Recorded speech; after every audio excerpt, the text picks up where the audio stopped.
요한계시록 성경 공부입니다.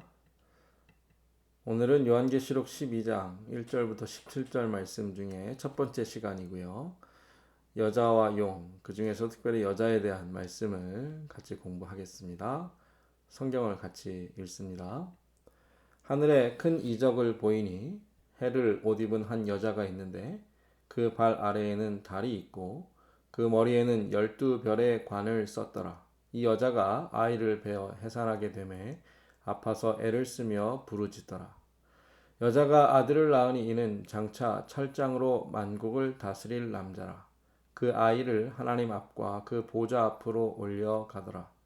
그 여자가 광야로 도망하매 거기서 1260일 동안 그를 양육하기 위하여 하나님께서 예비하신 곳이 있더라. 요한계시록을 저희가 공부하고 있는데요. 거의 절반쯤 온 것 같습니다. 그 내용적으로도 그렇고 그 전체적인 구조 속에서 12장부터 14장 이 말씀은 굉장히 중요한데 앞서 공부한 말씀 또 이후에 나올 말씀을 함께 연결해 보면 1장부터 3장까지는 서론 말씀과 또 그리스도께서 일곱 교회 또 이 시대의 교회에 주시는 말씀이 나와 있죠.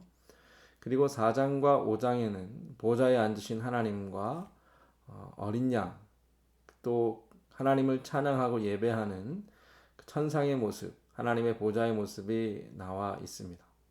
그리고 보좌로부터 어린 양이 하나님으로부터 봉인된 두루마리를 받아 이제 6장부터 9장까지 일곱 인재앙 그리고 일곱 나팔의 재앙이 계속 이어지게 되죠. 그리고 거기서 이제 잠시 멈추어서 10장부터 14장의 내용이 나오는데요. 10장과 11장에는 하나님께서 요한에게 열린 펼쳐진 두루마리를 주시고 그것을 먹으라. 그래서 그 주신 말씀이 이렇게 속에 요한의 배에 들어가서 예언하라는 말씀. 그리고 그와 마찬가지로 11장에서 두 증인이 하나님의 말씀을 전하고 순교하는 그러한 장면이 나오죠. 12장과 14장은 10장과 11장의 내용을 상징적인 의미로 보여주고 있습니다. 여자의 후손으로 상징되는 교회와 사탄과의 영적인 싸움. 그래서 극심한 환란 속에서도 교회는 예언하라는 말씀을 따라 하나님의 말씀을 전하고 끝내는 승리하게 되는 그러한 내용이 10장부터 14장에 나와 있습니다. 그리고 이어서 이제 일곱 대접 재앙, 마지막 재앙이 이어지고요. 그에 따라 음녀와 바벨론은 멸망하고 반대로 어린 양의 혼인 잔치를 통하여 성도들은 최후의 심판 가운데 구원을 받고 마지막에 새 하늘과 새 땅, 새 예루살렘이 임하는 것으로 말씀이 마치고 있습니다. 그러니까 서론과 결론, 하나님의 보좌를 먼저 보여주시고 하나님의 보좌로부터 마지막 때에 내리실 재앙을 말씀하신 다음에 그 마지막의 결론이 새 하늘과 새 땅, 천국, 새 예루살렘으로 성도들이 들어가게 되는 그 결론을 보여주시면서 이 시대를 살아가는 교회와 성도들이 어떻게 살아야 하는가, 지금 우리는 어디에 있고 또 어디로 가고 있는지를 12장과 14장에서 보여주고 있는데 그것은 한마디로 사탄과의 싸움이다. 그리고 그 싸움은 예수 그리스도의 복음을 증거하는 사명을 감당하는 싸움이다. 이것이 요한계시록을 통해 주시는 말씀의 핵심이죠. 이 요한계시록을 읽으면 읽을수록 성도는 이 시대에 일어나고 있는 일들을 하나님의 눈으로 해석하고 또 하나님께서 계속해서 교회들에게 주시는 그 말씀, 사명을 죽기까지 믿음으로 감당해야 하는 것을 알게 되죠. 그러면 이제 12장의 내용을 설명해 드리는데요. 세 가지 내용이 나오죠. 하나는 하늘의 큰 이적, 그래서 여자로 나오고요. 두 번째는 또 다른 이적이 나오는데 그것은 큰 붉은 용의 이적입니다. 그리고 이 여자와 이 붉은 용 사이, 하늘의 전쟁과 또 땅으로 쫓겨난 용에 대한 내용이 나오고 있습니다. 그래서 오늘은 먼저 여자와 용, 그리고 이제 그 여자에 대한 내용을 볼 텐데요. 하늘의 큰 이적과 또 다른 이적, 이것이 이제 대비되고 있습니다. 특별히 하늘의 이적은 큰 이적이라 그랬고요. 두 번째 나오는 이적은 또 다른 이적이라 그랬습니다. 이적, 뭐 어떤 기적, 뭐 놀라운 일, 그러한 의미보다는 사인이죠. 표적입니다. 어떠한 중요한 메시지, 하나님의 말씀, 또 비밀을 보여주고 우리를 구원으로 예수 그리스도께로 인도하는 표지판과 같은 역할을 하는 것이 이적, 표적입니다. 그래서 여자가 상징하는 것이 무엇이고 용이 의미하는 것이 무엇인지를 아는 것이 중요한데, 이 여자에 대해서는 그 설명이 해를 옷 입었다. 그리고 발 아래에 달이 있고 머리에 12별의 관이 있다 그랬습니다.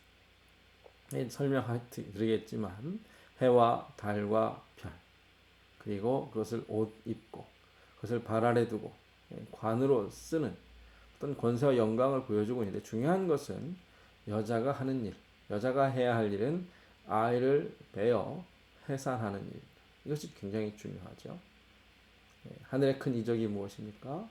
여자를 통해 하나님께서 아이를 주신다라는 겁니다.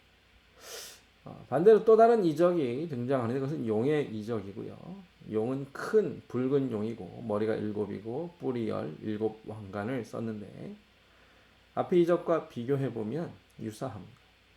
해를 옷 입은 것과 마찬가지로 큰 붉은 색깔을 가지고 있고요. 머리와 또 뿔과 왕관도 여자의 모습을 본뜨고 있습니다. 그러나 용이 하는 일은 무엇이죠? 그 꼬리로 하늘의 별을 땅에 던지는, 타락시키는 일을 합니다.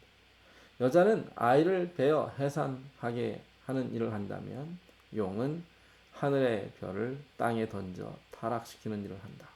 이것이 큰 차이죠. 용으로 상징되는 사탄이 교회를 모방하고 하나님의 일을 모방하지만 그 목적은 정반대입니다.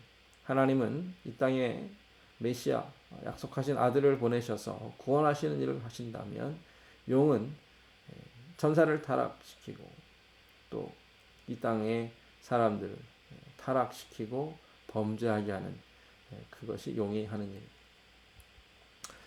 이제 오늘은 이제 아들을 낳은 여자에 대한 말씀을 자세히 살펴보겠습니다. 여자는 누구일까요? 여자는 해로 옷을 입고 달을 그 발 아래 두고 12별에 관을 썼다 그랬는데, 해, 달, 12별, 구약의 유명한 말씀이죠. 요셉이 꿈에서 본 것입니다. 그래서 해, 달, 12별, 그래서 야곱의 가족, 또 야곱의 12아들, 이스라엘의 12지파, 그래서 구약의 하나님의 백성 공동체를 상징하는 것이 바로 이 여자가 아닌가, 그렇게 해석을 하고요. 무엇보다 여자의 하는 일이 아들을 낳는 것인데, 그것은 하나님께서 아브라함을 통하여 내 씨로 천하 만민이 복을 받으리라, 그 아들을 보내주시는 그 예수 그리스도의 혈통, 그 공동체를 의미하게 됩니다. 또 실제로 17절에 보면 여자의 남은 자손이 나오는데, 그들은 하나님의 계명을 지키며 예수의 증거를 가진 자들입니다. 그래서 이러한 내용을 종합해 보면 교회는 구약의 하나님의 백성들, 또 신약의 예수 그리스도의 공동체, 그래서 참 이스라엘, 또 영적 아브라함의 자손이 바로 여자가 아닌가, 그런 말씀을 볼 수가 있습니다. 특별히 교회를 여자로 비유한 이유가 있겠죠. 여자가 갖는 의미가 있는데, 바로 창세기 3장에 여자의 후손에 대한 말씀이 나오죠. 여자의 후손을 통하여 하나님께서 구원자를 보내주신, 그래서 믿음의 자손을 생산하고 또 생명을 낳는 공동체가 바로 여자로 대표된, 여자가 상징하는 의미입니다. 또 교회는 그리스도의 신부라고 했습니다. 그래서 어린 양의 혼인잔치에 그리스도와 성도인 교회가 함께 혼인하는 그러한 모습이 장면이 나오죠. 여자의 머리는 남자이고 남자의 머리는 그리스도라 그렇게 성경이 말씀하는데 이 교회와 또 예수 그리스도의 관계를 설명할 때 교회는 부인, 아내 그러한 위치에서 하나님은 예수 그리스도를 섬기도록 되어 있습니다. 특별히 언약 공동체라고 했는데요. 남편과 아내, 부부로 하나님께서 맺어주시면서 한 몸을 이루셨습니다. 내 뼈 중에 뼈요 살 중에 살이라 아담이 하와를 통에게 그렇게 고백했는데 사도 바울은 이것을 해석하면서 이 비밀이 크도다 나는 그리스도와 교회에 대하여 말하노라. 그래서 이 땅의 가정 또 부부관계 또 남편과 아내의 모습은 교회가 예수 그리스도를 어떻게 섬겨야 하는지를 보여주고 예표하고 있다라는 것이죠. 이러한 의미에서 교회를 여자로 비유한다 그렇게 이해하시면 좋겠습니다.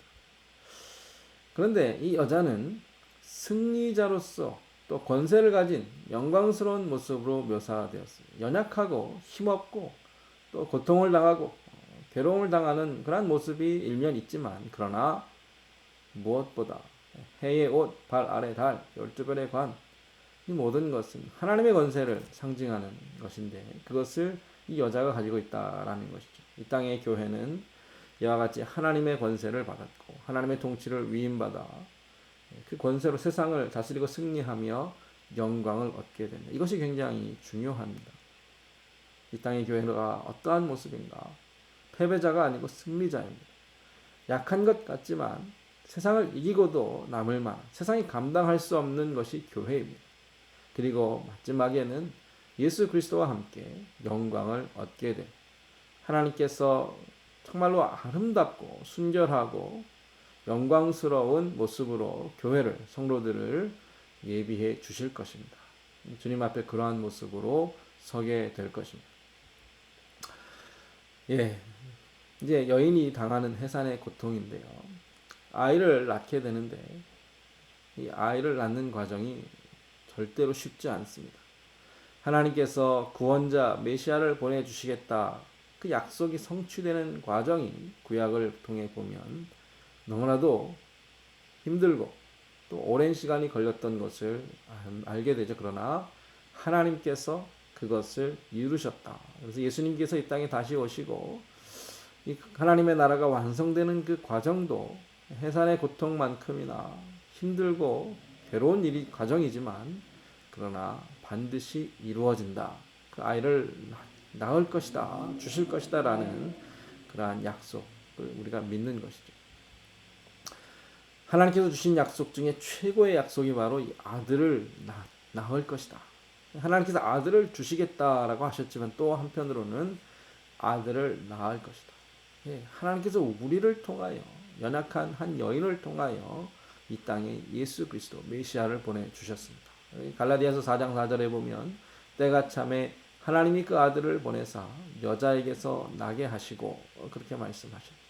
이때 아담의 때로부터 예수 그리스도에 이르기까지 그 오랜 그 많은 세대를 거쳐서 이루어졌는데 그 가운데는 아담도 있었고 아브라함도 있었고 다윗도 있었고 여러 선지자들이 있었습니다. 그래서 마태복음 1장에 예수님의 족보를 우리가 해석할 때 하나님께서 그 모든 과정을 통하여 신실하게 정확하게 예수님을 보내주셨다. 그것을 우리가 알게 되는 것이죠. 마태복음이 또 마태가 구약을 예수님의 족보로 정리한 것처럼 성경 전체는 예수 그리스도로 요약될 수 있습니다. 이사야도 아들에 대한 예언을 했죠. 그러므로 주께서 친히 징조를 너희에게 주실 것이다. 이 징조 오늘 이제 이적이라고 말하는 것과 통하는 말씀인데요. 보라 처녀가 잉태하여 아들을 낳을 것이요 그의 이름을 임마누엘이라 하리라. 여자가 처녀가 잉태하여 해산하고 아들을 낳는 것 그것이 하나님께서 주신 징조입니다. 이는 한 아기가 우리에게 낳고 한 아들을 우리에게 주신 바 되었는데 그 주신 아기는 하나님의 아들이라는 것이죠. 너무나 잘 알고 있는 이 예언, 이것이 성경의 핵심인 것을 요한계시록에서 다시 한번 밝히고 있습니다. 오늘 요한계시록의 12장에서 이 여자가 아이를 베어 해산하게 되매 아파서 애를 쓰며 부르짖더라 그랬습니다. 해산을 하는데 아파서 애를 쓰며 부르짖더라. 이것은 이미 하나님께서 말씀하신 것입니다. 뱀과 또 하와의 사이에 어떤 그러한 원수, 서로 싸우고 영적인 전쟁을 치러야 하는 그것을 미리 창세기에서 보여주시면서 내가 너로 여자와 원수가 되게 하고 내 후손도 여자의 후손과 원수가 되게 하리니 여자의 후손은 내 머리를 상하게 할 것이요 너는 그의 발꿈치를 상하게 할 것이니라. 요한계시록 지금 12장에 나오는 그 용과 여자의 싸움은 창세로부터 인간이 타락한 이후로부터 하나님 예수 그리스도께서 이 땅에 다시 오실 때까지 쉬지 않고 지금도 계속되는 싸움인데, 그런데 이미 그 시작부터 하나님께서 결과를 가르쳐 주셨죠. 이것을 우리가 믿고 확신해야 합니다. 그래야 우리가 흔들리지 않을 수 있습니다. 발꿈치를 상하게 하는 일, 그래서 교회가 고통을 당하는 일은 있지만 그러나 끝내 여자의 후손은 예수 그리스도께서 사탄의 머리를 상하게 하시고 완전히 멸망시키실 것이다. 그런데 그 이후에 이 말씀이 있습니다. 내가 네게 임신하는 고통을 크게 더하리니 내가 수고하고 자식을 낳을 것이다. 자식을 낳는데, 아들을 낳는데 수고하고 낳습니다. 고통이 크다. 이것을 우리가 알아야 하고 또 실제로 경험하는 것이죠. 그래서 해산의 고통이 있고 또 아이를 낳지 못하도록 그 아이를 해하려는 용의 공격이 있었습니다. 오늘 말씀에 보면 그가 해산하면 아이를 삼키고자 하더니, 누가요? 용이 여인이 해산하는 것을 기다렸다가 해산하는 즉시 그 아이를 삼키고자 했다라는 것이 구약에 여러 차례 나옵니다. 그래서 가인이 아벨을 살인하죠. 아담과 하와가 이제 에덴 동산에서 쫓겨났지만 그러나 약속대로 여자의 후손이 태어났는데 이 아들이 둘이에요. 그런데 한 아들이 또 다른 아들을 죽였습니다. 아벨은 죽었으니까 더 이상 그 자손을 이어갈 수 없고, 가인은 살인자라는 그 타락함으로 하나님으로부터 쫓겨났기 때문에 그 명맥을 이어갈 수 없는. 그래서 사탄은 그 바로 다음 때에 하나님의 일을 막으려는, 하나님의 역사를 막으려는 그 일을 시도하죠. 그러나 어떻습니까? 하나님께서는 셋이라는 또 다른 아들을 주시죠. 노아 시대가 와서 하나님께서 하나님의 아들들이 사람의 딸들의 아름다움을 보고 자기가 원하는 대로 아내를 삼았다. 그래서 이제 이 땅에 죄악에 관영하는 일이 생깁니다. 그래서 그것으로 사탄은 하나님의 일을 방해하고 실패하게 하려 했지만 하나님께서는 노아를 통하여 또 다른 인류를 계속 이어가게 하시죠. 이제 아브라함의 때에 와서 사라를 통해 분명히 하나님께서 약속하신 그 씨를 주셔야 하는데 그 사라를 누가 취합니까? 바로 왕이 취합니다. 하나님께서 바로 왕의 재앙을 주시고 사라를 다시 아브라함에게 보내주시고, 하나님께서 사라를 택하시고 또 리브가를 택하셨는데 사라와 리브가가 아이를 낳지 못합니다. 그러니까 하나님께 기도해서 기적적으로 100세에 또 결혼한 지 한참 지난 이후에 아들을 낳게 되는 일이 생기죠. 아들을 낳는데 약속의 자녀가 태어나기도 하고 종의 자녀가 태어나기도 하고, 이스마엘이라든지 에서라든지 이런 사람들은 분명히 아브라함의 아들 또 이삭의 아들이지만 그 약속에서 제외되는, 하나님의 약속을 이어가지 못하는 일이 생기죠. 유다의 경우는 어떻습니까? 하나님께서 유다를 통하여 이 땅에 예수 그리스도가 오게 하시기를 원하셨는데 유다의 장자가 죽고 또 차자도 죽고, 그래서 더 이상 유다가 그 셋째 아들을 다말이라는 그 며느리에게 주어서 씨를 잇고 그 혈통을 이어가는 것을 주저하니까 다말이 시아버지를 통하여 베레스 아들을 낳게 되는 일이 생깁니다. 그뿐 아니라 이제 이스라엘 백성들이 애굽으로 이주하였을 때 바로 왕은 모든 산의 아이를 죽이라 그랬습니다. 그러면 더 이상 그 혈통이 이어갈 수 없는 것이죠. 그러나 하나님께서는 모세를 통한 이스라엘 백성들을 구원하시고 바로와 이집트를 애굽을 멸망시키시고 예수님이 태어나시는 그 순간까지 사탄은 용은 계속해서 해산하면 아이를 삼키고자 했다. 그런데 헤롯 왕이 예수님의 탄생을 알고 2살 아래 사내 아이를 다 죽이라. 그러나 천사를 통한 하나님께서는 역설적으로 애굽으로 피해가게 하신 하나님의 역사, 사탄의 공격 이것이 계속해서 반복되고 지금도 교회가 영적인 자녀들을 낳으려 할 때에 해산하면 아이를 삼키고자 하는 용의 공격은 멈추지 않겠지만 예수 그리스도를 이 땅에 보내신 하나님께서 지금도 구원할 자들, 구원받을 자들, 택함받은 자들을 구원하시다. 누구를 통해서요? 저와 여러분, 교회를 통하여 여인이, 여자가 해산의 고통을 감수하고 아이를 낳게 하는 일은 멈추지 않는다라는 것이죠. 여인의 산고가 이사야에서도 나오는데요. 여호와여 잉태한 여인의 산기가 임박하여 산고를 겪으며 부르짖음같이 우리가 주 앞에서 그와 같으니 우리가 잉태하고 산고를 당하였을지라도 바람을 낳은 것 같아서 땅에 구원을 베풀지 못하였고 세계에 거민을 출산하지 못하였나니 이것이 이제 하나님의 백성들의 탄식이고 이사야 선지자 하나님의 종들의 탄식입니다. 분명히 우리가 자녀를 영적인 어떤 생명을 낳아야 하는데 그렇게 하지 못합니다. 하나님께서 뭐라고 말씀하십니까? 시온은 진통을 하기 전에 해산하며 고통을 당하기 전에 나마를 낳았으니 나라가 어찌 하루에 생기겠으며 민족이 어찌 한순간에 태어나겠느냐? 그러나 시온은 진통하는 즉시 그 아들을 순산하였도다. 진통을 하기 전에 해산할 수 있어요. 고통을 당하기 전에 나마를 낳을 수 있어요. 한 나라가 어찌 하루 만에 생기고 민족이 어떻게 한순간에 태어나겠습니까? 시간이 필요하고 과정이 필요하고 고통이 필요하고 그러나 하나님 앞에서 보면 하나님의 입장에서 보면 이미 이루어진 일 마치 진통도 하지 않고 해산하고 한 민족이 그냥 아무것도 없는 자리에서 생겨나는 그와 같은 누가 하시는 일입니까? 하나님께서 하시는 일이죠. 그래서 여호와께서 이르시되 내가 아이를 갖도록 하였은즉 해산하게 하지 아니하겠니 내 하나님이 이르시되 나는 해산하게 하는 이인즉 어찌 태를 닫겠느냐 하시니라. 하나님께서 아들을 주시고 생명을 주시고 하나님의 백성들을 또 하나님의 나라를 이루신다. 하나님을 믿는 믿음이 중요합니다. 그래서 여자가 낳은 아이가 누구예요? 아들이라 그랬습니다. 남자입니다. 남녀를 차별하는 것이 아니라 하나님의 약속이기 때문에 그래요. 아들을 낳으리니 나의 아들. 그래서 예수 그리스도 아들을 남자를 낳았다라는 것은 하나님의 약속의 성취다라는 것을 우리가 이해해야 합니다.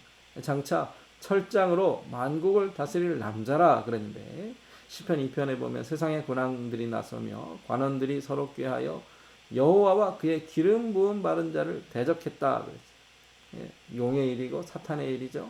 그런데 하나님께서 내가 나의 왕을 내 거룩한 산 시온에 세웠다 하시리로다.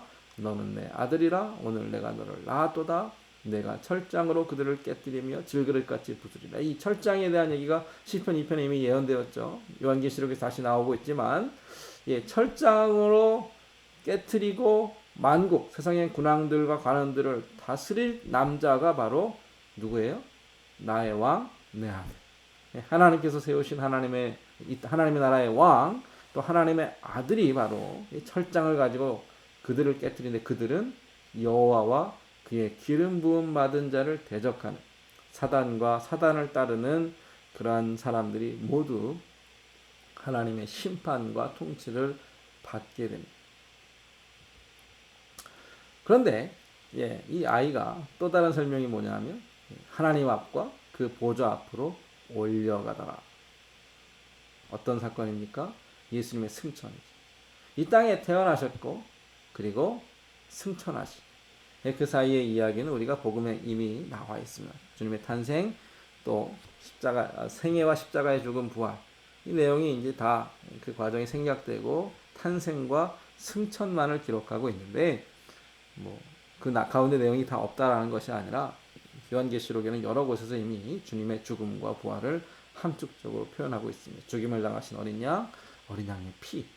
그러니까 이미 승리하신 그리스도께서 통치하신다. 이 사실이 지금 강조되고 있는 거예요. 예수님은 어디 계십니까? 하늘에 계십니다. 하나님의 보좌 앞에 계십니다. 한 아이로, 여자가 낳은 인간의 모습으로 이 땅에 오셨지만 그 주님은 이미 승리하셔서 하나님의 보좌 앞으로 올려가셨다. 그리고 그 보좌 앞에서 이 모든 것들을 지금도 주장하시고 이끄시고 행하신다. 주님을 바라보는 것이 중요하죠.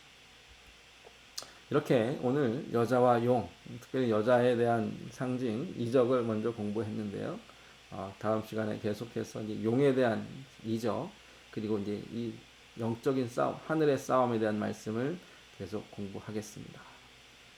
여자로 대표되는 하나님의 백성들, 교회 공동체, 우리가 바로 생명을 낳아야 할 그 예수 그리스도의 복음을, 그 생명의 복음을 계속해서 전해야 할 자들인 것을 기억하시고, 그러나 하나님께서 우리를 해의 옷으로 입히시고 우리 발 아래 달을 두시고 12별의 그 관을 쓰게 하신 하나님께서 우리를 영광으로 그리스도의 권세로 입혀주셨다는 사실을 기억하시고 그 능력으로 살아드리시기를 원합니다. 오늘 공부를 마치겠습니다.